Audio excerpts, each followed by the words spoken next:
Hello, and welcome to the Philanos Tips and Tools presentation. I'm Virginia Mills, co-chair of Philanos Communications and a member of Giving Women in Minneapolis. And I'm delighted to be presenting with my communications co-chair, Maggie Glasgow, from Greenville Women Giving in Greenville, South Carolina. If you have been a member for 5 years or so, you know that we were initially called Women's Collective Giving Grantmakers Network, then Catalyst, and then rebranded to Philanos. Consequently, Maggie and I have had an unexpected amount of experience with rebranding and naming and getting that word out. And we're here today to share with you what we have learned along the way. We're not professionals in these fields, but learners, and you are too. We're highlighting materials you can access in the member portal, templates and training developed by the Minneapolis-based communications company Pivot Strategies that we used in our Philanos rebranding. Today, our presentation is in 3 parts. We will talk about public relations, the press release specifically, and the big topic of social media and what we're doing in that arena and what you could be doing if you're not already. We will be going over foundational concepts and how to build on them. And lastly, and most importantly, we will be taking your questions. So submit your questions in the chat box anytime and address it to everyone so we can all see your question, and add your affiliate name too. As background, we know there are really 4 big categories of media, but we're going to be talking about the first 2, print and online, as they require the least amount of dollars. Some affiliates are able to have public relations help, but most of us don't. It's work to do communications, and we all have lots to do. Does it really deserve so much attention? And the answer is yes. It's worth the effort because it can actually make a difference. It spreads your impact, your work, increases who is listening, tells the community what you do, and can bring new members to you. If you're doing media relations yourself, that means you don't have an agency who's doing it for you. So it's the DIY method. And if you've never dealt with the media, it's good to know what they can and cannot do and what they need. So who are these journalists? Well, they're gatekeepers to getting your word out. They are people with lots of deadlines who are reporting on more than one beat or area, like philanthropy, science, or education. And they are stretched very thinly. And the more you can help them, the more they will help you. Well, what do I mean by that? Journalists need information, sources, and stories in a very timely manner. They can't be delayed. You can help with all 3. You want to present yourself as a go-to source for women's philanthropy and certainly for collective giving in your community. You can suggest others to contact in the community when they are writing stories, and throughout the year, you can feed them your own stories. Our affiliate, Women's Gift Alliance in Coeur d'Alene, Idaho, is a great example of a working relationship with the reporter and how it helps both sides. Annette Durkin, their comms chair, was contacted by a reporter after getting her name from Annette's contact at the paper. The reporter was doing a story on Women's History Month and women's legacy and wanted to feature women-owned businesses and groups. So she called Annette, and Annette immediately returned the call to find out the timeline and that the reporter was on, what she was looking for, and set in motion interviews with the board members. The time between Annette's receiving the inquiry, conducting the interviews with the reporter, and the story being written and published was only 7 days. Like I said, things move fast. She followed up with a thank you, added the reporter to their mailing list, and invited her to join. Congrats to the Women's Giving Alliance. So when thinking about public relations, think in terms of quality and focus and trust. Quality always trumps quantity. Make sure you're pitching your most important news, not the little stuff that doesn't have a wider audience than your own membership. Remember that the journalist's time is valuable, and if you think you don't provide value, if they think you don't provide value to them, they won't take your call or respond to you. But also remember, it's a numbers game. You should follow up with several check-ins regarding something you sent, particularly if it's really juicy. Focus your time and your best stories on your most likely and hopefully the largest target, as long as the topic fits the publication. It may be print or online or both. You want to develop a trusting relationship with journalists so they feel comfortable calling you up for your input on a story. Maybe it's not even a story involving you. a suggestion for a source. They might need a quote from you for the story or backgrounding or confirming something they heard, all kinds of reasons. It's a symbiotic relationship, a win-win. The more comfortable they are with you, the easier it is to get your materials published.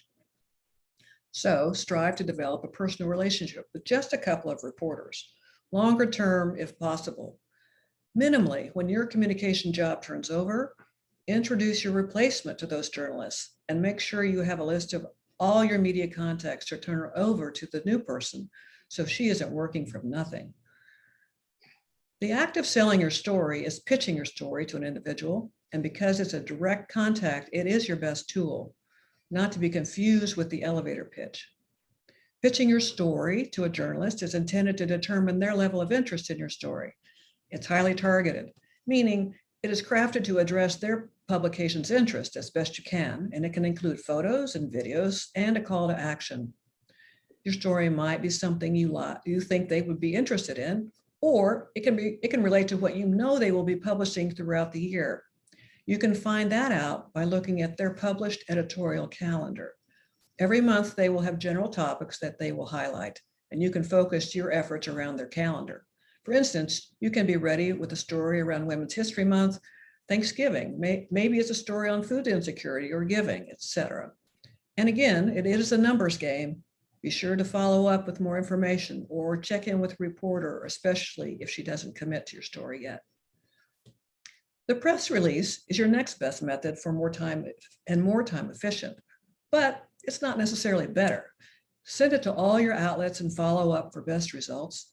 Even if they aren't interested in the story and you get them on the phone, find out what they are interested in and be ready to offer your knowledge to them so they will consider you a source later. If you're not a good writer, and that is certainly okay, not everybody is, be sure to have your material reviewed by someone inside who is. You do this because a journalist has no time or interest in correcting your grammar, spelling, or structure. It's a turnoff to them if the piece isn't well done. Here at Philanos, Maggie and I always review each other's work. What does well done mean?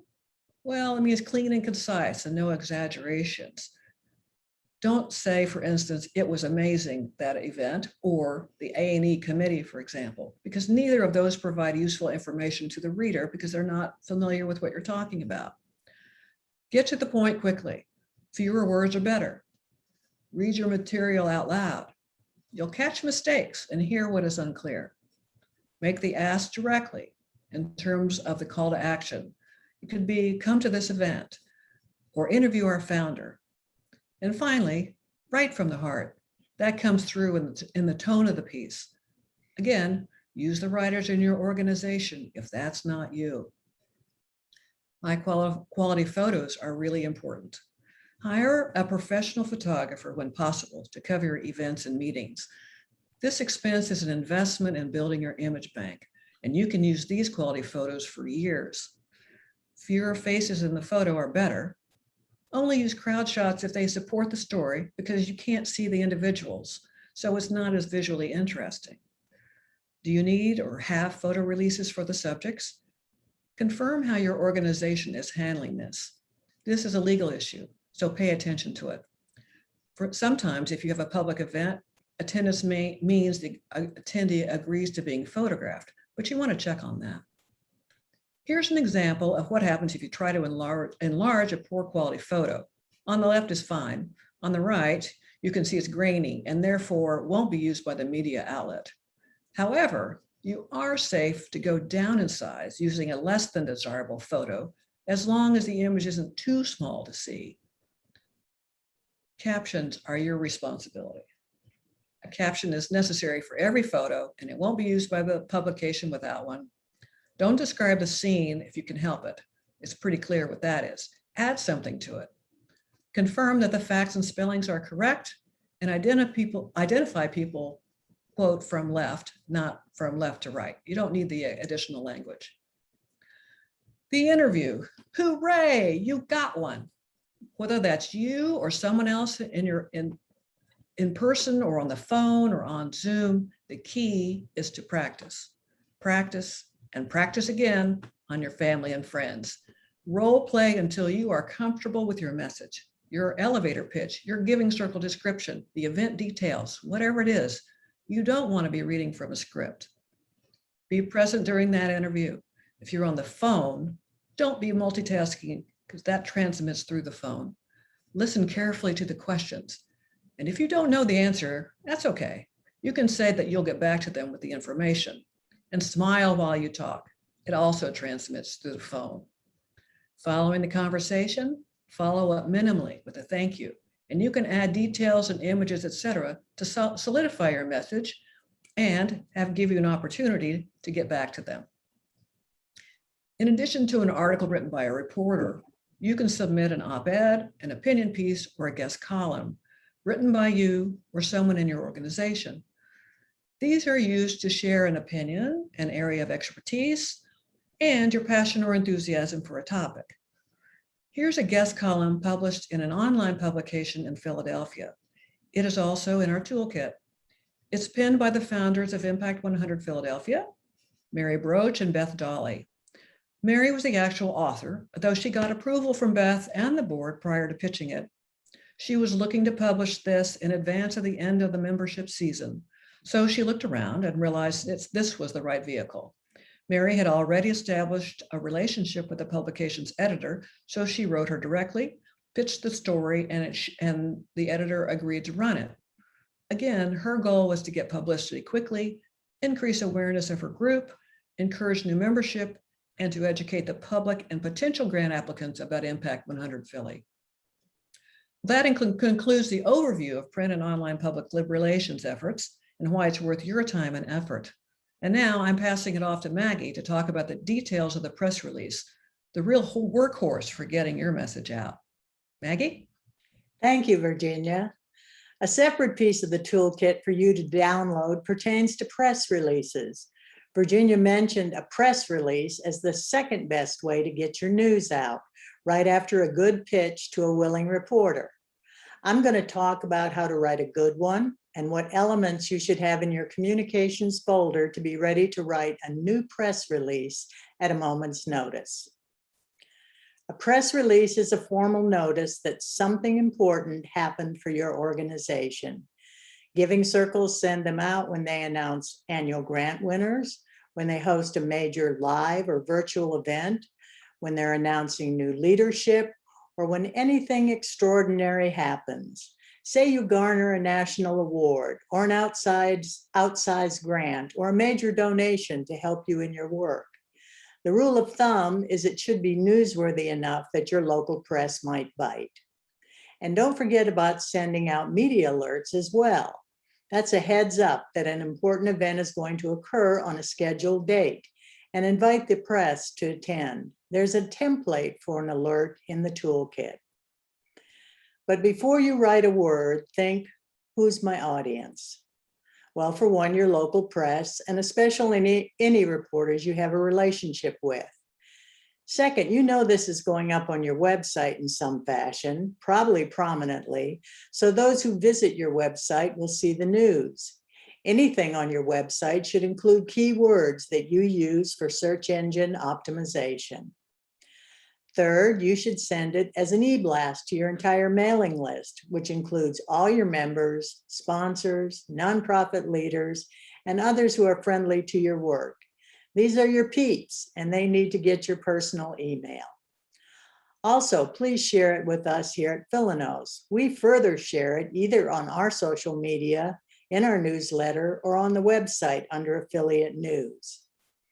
Finally, and this may turn out to be a much surer bet than getting a local press to write your story, you will convert this information into posts for your social media platforms. This press release is going to have multiple uses and will be communicated multiple ways. So what's in your press release proper? Well, just the facts, ma'am. You can think of those facts as basic standard outline with 4 parts: a catchy headline, the essential facts, some supporting information, and finally your boilerplate, a standard paragraph about your organization, who you are and what you do.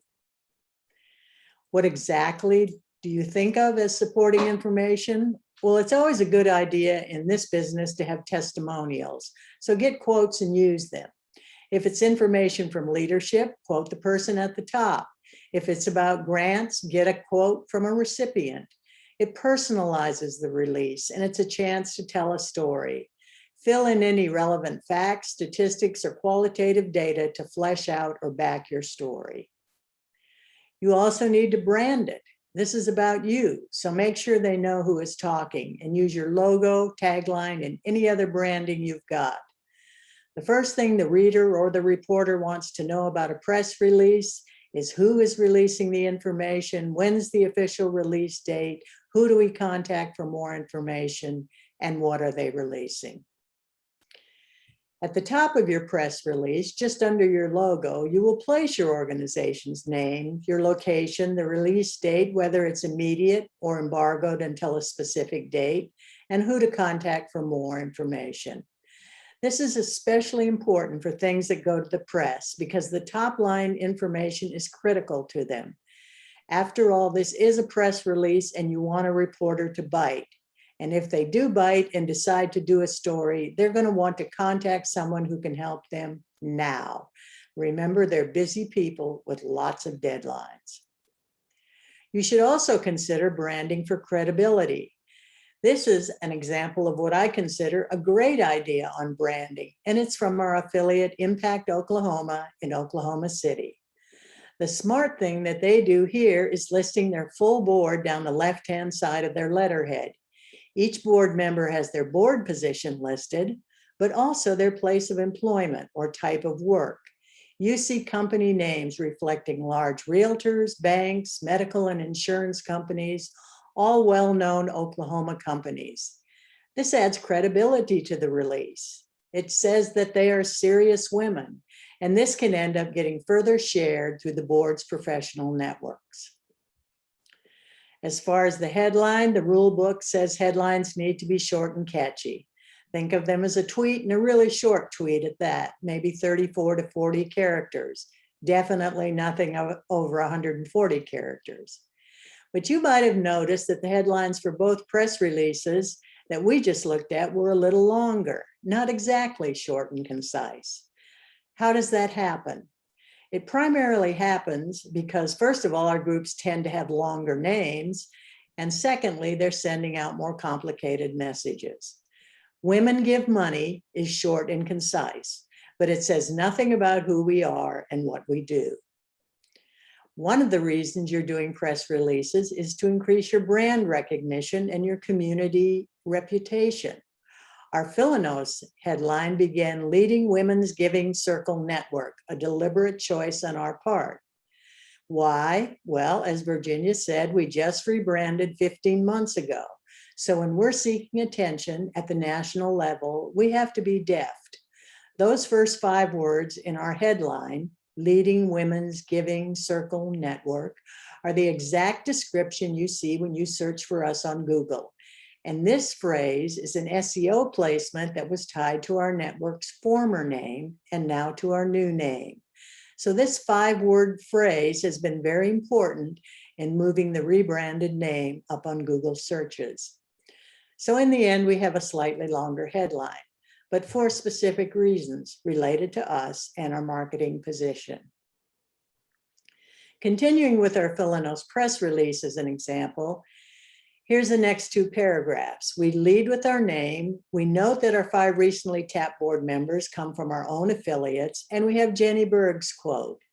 Jenny Berg is chair of nominating this year, but also of the governance committee and immediate past chair.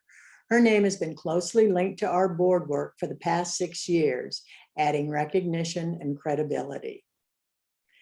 We follow with headshots of each of the new board members along with their title, affiliate name, and a short bio. These are the underlying facts of the story. And at the very end, insert your boilerplate, a concise description of your organization. Writing a boilerplate only needs to happen once, and from there it's updated as necessary. This boilerplate has tons of uses other than the press release. You will be surprised once you have a good one, how often your comms team will reach for it, how it might be used in marketing or on the website, and how often other team members ask for it to use in their own communications. Here's our current Philanos boilerplate. When you download the press kit, you can see which types of elements you might want to include as you write your own.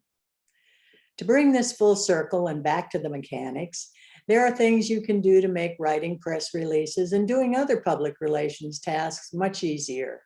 You should build a file of these items that you can update or add to when necessary, at the very least annually. This kit includes staples that should be available to everyone on your board who speaks about your organization or writes about it or is doing any specific research. In addition to your boilerplate, you want a good up-to-date fact sheet with every important piece of data that gets asked. When you were founded, who were your founders, the current size of your membership, how many grants you have given in dollars and number, who and what nonprofits and areas you fund, and any other pertinent impact data collected over time. You also need a digital image bank of logos, plus the high quality photos of membership events and grantee work. Build an archive and add to it yearly. Keep a file of headshots of leadership and important speakers. These photos can be used on your website as well as in newsletters, e-blasts, marketing materials, and social media. Each year, you need to prepare short bios on your board leadership for your website and hold for publicity needs. Keep the bios of your founders forever. Finally, you want to keep a good media contact list of those people who you need to contact for any type of publicity, including their name, title, email, phone number, and notes on past experiences with these individuals. The next communications chair will bless you for it. Here's the link to our toolkits, the Public Relations and Press Toolkits. You can download them for your own use or find them anytime in our member portal drop-down menu. I'm going to turn it back to Virginia now to share some of what we've learned about navigating social media. If you follow us on social media, you might have noticed that we have become increasingly active this year. This higher profile is due to a grant we received from the Rakes Foundation in Seattle that allowed us to hire a communications consultant to help us after our last rebranding. While we don't have time this evening to present that plan in full, Maggie and I are going to take you through some basics of social media and the reasoning behind our increased presence there. We've seen in a short time how this helps the overall Philanos communication strategy of getting our message to a broader audience and engaging our affiliates in an interactive fashion. In fact, we have doubled our interactions in the past month when we have been pushing out content for the We Give Summit with Philanthropy Together. We think you can take some of this knowledge back to your organization so you can better engage with your own membership and community. Social media is flat out the best medium for creating and sharing content quickly, in a targeted fashion, and in getting those we are targeting to engage and interact with us in online social networking.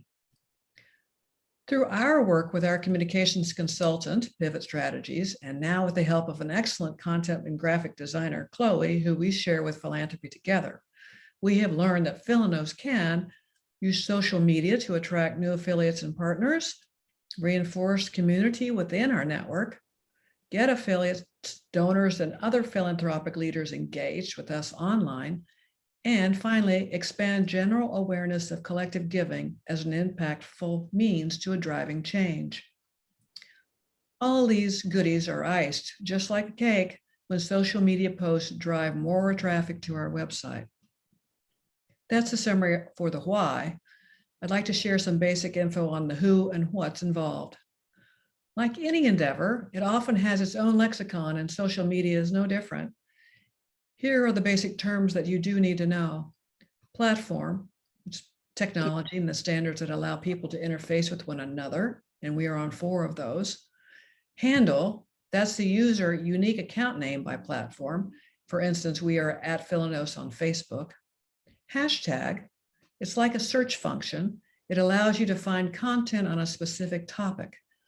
Think of hashtags as a way to connect social media content to a specific topic, event, theme, or conversation. They also make it easier to discover posts around those specific topics because hashtags aggregate all social media content with that same hashtag. They also turn topics and phrases into clickable links in your posts. Some of our common hashtags are hashtag Philanos, hashtag Philanos women, and hashtag Philanos affiliate. Engagement is any action taken by a user on your page, such as likes, reactions, shares, comments, and retweets. Share is to repost another user's content on your own timeline, your own personal news feed. And a study has shown that there are 5 reasons why people share content. One is to bring valuable, enlightening, and entertaining content to others, to define themselves to others, and to define themselves, to get and stay connected to others. And apparently, research shows that direct messaging, including sharing, is the only thing that people do online more than social networking. These are the 4 platforms we are currently concentrating on. Why these 4, you ask? Don't they do the same thing? No. Remember, each platform was developed by someone who wanted their platform to be different and uniquely positioned in the marketplace. And that means they all have their own idiosyncrasies, things that only apply to them. Here are those distinctions or brand voices by platform. Knowing the brand voices helps you know which platform to post on. For instance, LinkedIn, used as a business networking tool, so it has a professional sense to it. Instagram, it's visual and simple. Facebook, personal and storytelling, and that's what we are all most familiar with. Twitter is newsy and timely and very concise. 330 characters is now the current number of characters for Twitter. Because these are distinct voices, every post that you do does not have to work on every one of them. You don't have to post everywhere every time. For instance, we don't post as often on LinkedIn. Well, it's great, Virginia. It's a great start to have a presence on these channels and to understand how we can best talk in the right voice on each channel. That's like knowing the alphabet before we can read. But this knowledge is only useful for us if we engage in our social media, as well as the social media of those we want to connect with. Checking your Facebook feed for our latest post gets us nowhere. Social media is a bullhorn.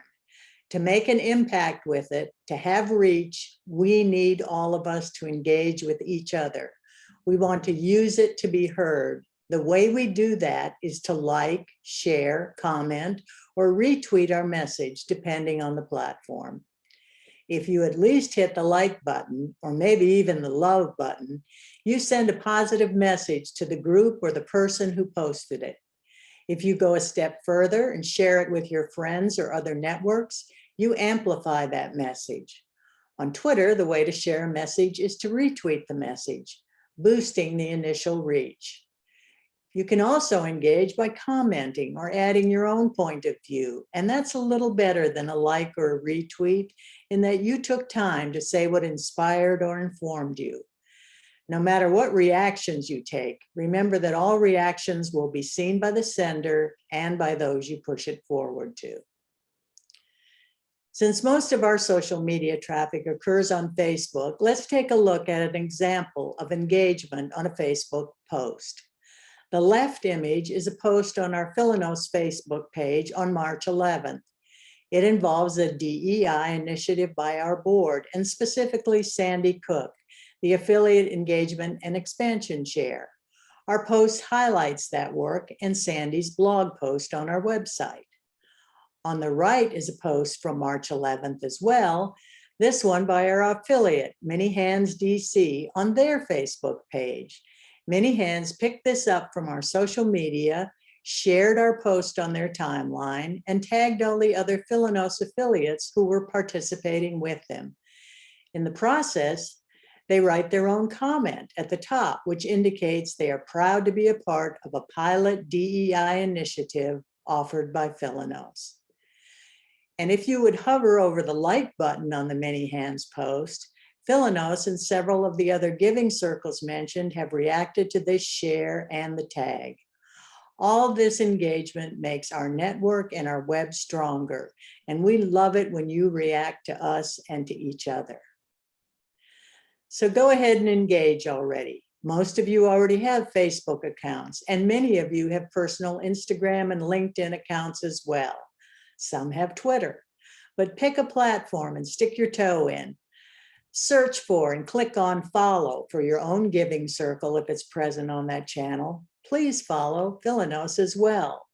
To find us, just type Philanos in the search box, and when you see our name with the spark beside it, click on it to take you to our site where you can choose to follow. You can also follow sister affiliates near you geographically, or those where you might have friends. You might even start to follow a larger group with more resources to see how they do their social media. React to their posts when they come up in your newsfeed. Comment when you have something to say, and tag us at Philanos when you post or see something we should know. It's also a good practice to have your administrator cued to monitor your social media sites for direct messages and private messages. She will be the one notified in this instance, but reminder, it could be a journalist seeking you out. And as a final tip, I would say to list your organizational board titles and experience in your personal LinkedIn accounts. If your giving circle has a LinkedIn account as a nonprofit charitable organization, then list your position under work experience as well as volunteer experience. So you will be directly linked to your giving circle. This linkage between collective giving groups and the professional and business network strengthens our presence in that sphere. And this is a very important platform for all of us. We're about to take your questions, and so go ahead and start typing them in chat. But first, a couple of announcements and reminders. In the chat where you put your questions, there will also be a link to a short survey about this session. Please take a minute to fill it out before you leave the Zoom session.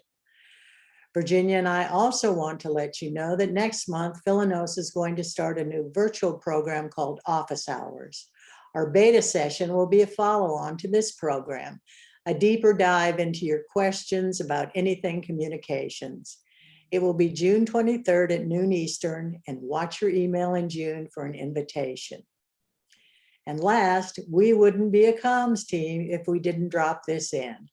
All our affiliates are eligible to nominate a visionary woman in their midst for the Willoughby Award, named for our founder, Colleen S. Willoughby. You're also encouraged to submit one of your recent transformative grants for a Spotlight Award. Details are available on the homepage of our website, and the deadline is a little over a month away on June 15th. Thank you for taking the time today to join us. Remember, we're here to help you do what you do even better. Feel free to reach out to us and send your news to us. We want to tell your story to a wider audience. And now let's get to your questions. I would start with a question myself. If you guys would all go to the bottom of your Zoom and hit reactions, and please give a thumbs up. If you have pitched a story to the media, we'd be curious to see where everybody is in this process and along the journey of learning to work with media. So at the bottom, if you're having trouble finding it, let us know, but it's in the reactions and you can hit the thumbs up. So give us one for thumbs up if you're looking for, if you've done that story, if you've been successful with pitching a story. Secondly, we're going to ask you how many of you done press releases and sent them out to the media. All right, we're getting some yeses there. That's great. Great, great. So everybody knows about that. And another question, how many of you are on Facebook?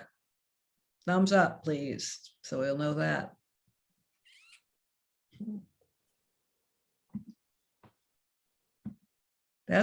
Seems to be our most prevalent platform for everybody. But of course, they all have a different reason. They have a different goal and a different purpose. And Chloe, you're on, you got a lot of thumbs up. That's great.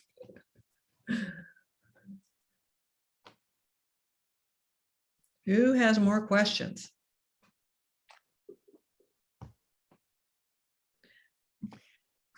The social media has really been a learning process for Maggie and me and for Philanos. We're not, as I said, we are not experts in this at all.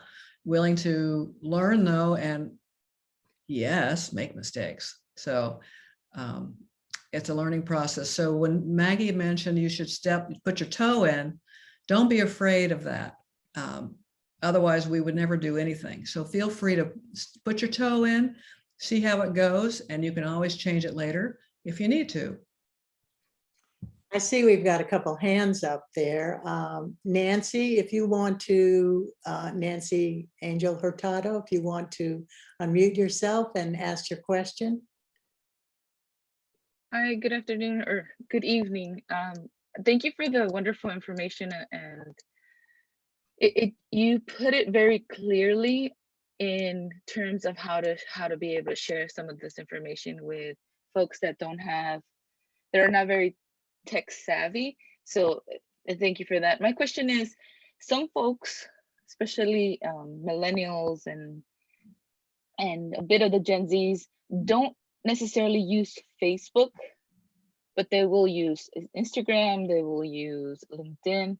And for myself, I use more LinkedIn for the professional setting, let's say that. Do you recommend spreading your message amongst all social media platforms, or are you picking and choosing which ones are more effective for your organization?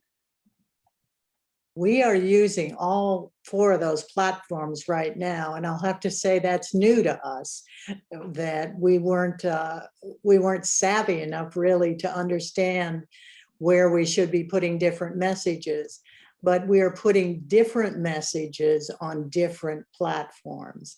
And you're absolutely right about millennials and younger people wanting Instagram or wanting a different type of platform than most of us Facebook users are comfortable on.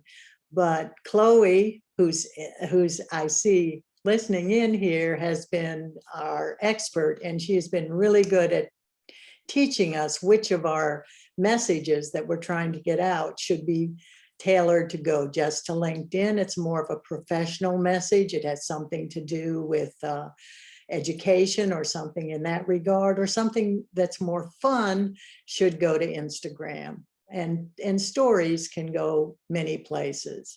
And when we have fast news to get out, it's good to put it out on Twitter.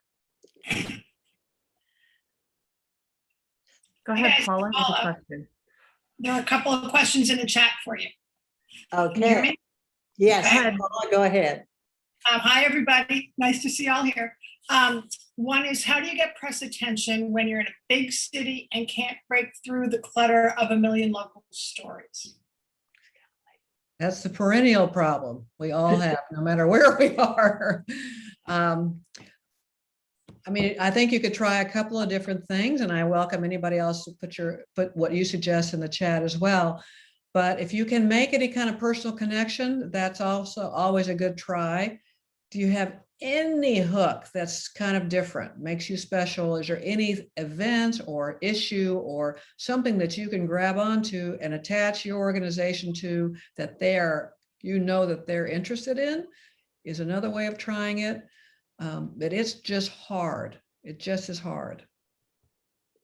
I think that Impact Philadelphia had a good example. I mean, Philadelphia is a huge city, and getting to their major press would be very difficult. But Mary Broach was looking for a targeted way to get a certain message out, and she was able to get it out through that publication Generosity, which really goes out to people that she was interested in reaching and hoping that they would become members of Impact 100 there. So maybe don't aim for the New York Times, but think about other things that are going out maybe in the borough where you live, or trade publications, or something that is linked to to the type of work you're doing. And going around, skirting around to the edges, to the smaller community papers, or where you're got a bigger base of membership or people that are interested in your work, is another way of thinking about it. But okay, here's another one. What's given you the most traction on social networks? Have you been able to measure impacts of comms on membership? And Sue Priester also asked about tools for measuring effectiveness. And I will say, I've noticed how much the awesome work you guys have been doing has increased our domain and the incoming messages we all get from new groups. It's been just extraordinary this year. So thank you. We do have metrics, and we get a report from Chloe now every 2 or 3 weeks. And certainly she's been very excited since she's been helping us, the way the metrics have been doubling. And I mean, they really have been coming along. Every single platform has a way to get metrics and to run reports.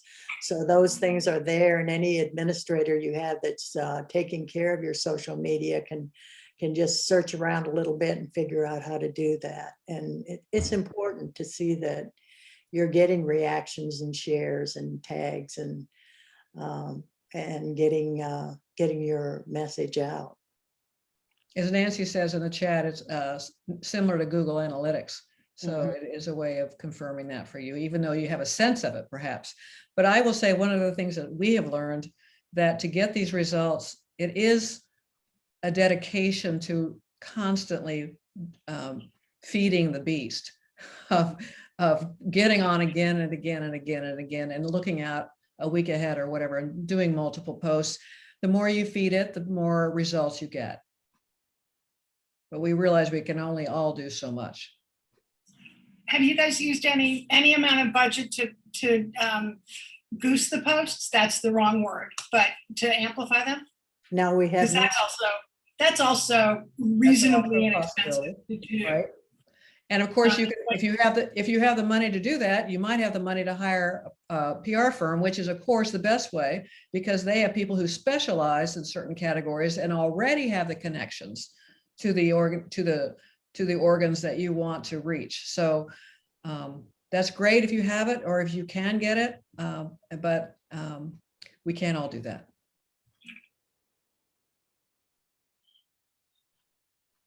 Who else has a question? And did we miss anybody? Here's one from Nancy again. She says she has a board meeting coming up, and this would be great to share with them to help out with our Give Out Day campaigns. So I think that if you're looking to have this information, it has been recorded. The slides are there, so the information is available, and I'm sure that it will be shared soon on our own website, as well as part of our materials. But again, we're going to do another follow-up next month, and we'll get some of our technical people to be there with us. So perhaps you can get some more technical questions answered. But if you have topics you'd like to talk about next month and be able to join us, or just send your question in, we'd love to know now, so we can be sure to be able to answer your questions. So go right ahead and put them in the chat, or you can always get to Maggie and me later by going to media@philanos.org. But it would be great to know what you're curious about. And it doesn't have to be just these topics. It can be anything related to comms. And as Chloe says, keep engaging with us. Yes. That's the best boost. Send us your information. Let us know what you're doing so we can help boost you too. And those great stories that you have is a way to feed us. We love to know. But we can't know unless you tell us. We love getting your press releases. Right. Did we see any more questions? Have we gotten everybody's? I think we have. I think so. Anybody have a final comments? Great, Nancy. I'm glad we're in your Instagram. That's great. And thanks so much to you guys for this effort this year. It's just been a little Herculean, but so worthwhile in terms of attracting new affiliates and just putting our message out there, putting us on the first page of the search. It means a lot. Thank you so much. You're welcome. We've enjoyed it. And maybe, how about a last question? What social media do you personally prefer and why? What do you have? Put it in chat so we have it. Yeah. Because that'll help us know some things as well. And what, Okay, so we've got LinkedIn and Instagram. What else? And LinkedIn, of course, because it's professional for all of us. But remember, it can do a duo with your nonprofit work as well. I'll have to admit that I did not used to pay much attention to my LinkedIn account, but I realize as I've gotten into it more that it is a way to really engage other people doing this work all over the world. So it's a surprising kind of platform in that there is a big philanthropic presence there, a big nonprofit presence. So I would suggest that your organization also think about it as well if they're not on there currently. Well, thank you everyone for your participation and your questions tonight and for being here. We hope we've given you something to think about. And if you have more questions later, you know where to find us. Yes. Awesome. Thank you so Thanks much, again. Virginia, for an amazing session. Just want to let everyone know to not forget to fill out the survey. I'll drop the link in the chat really quickly. And thank you all for coming. Bye.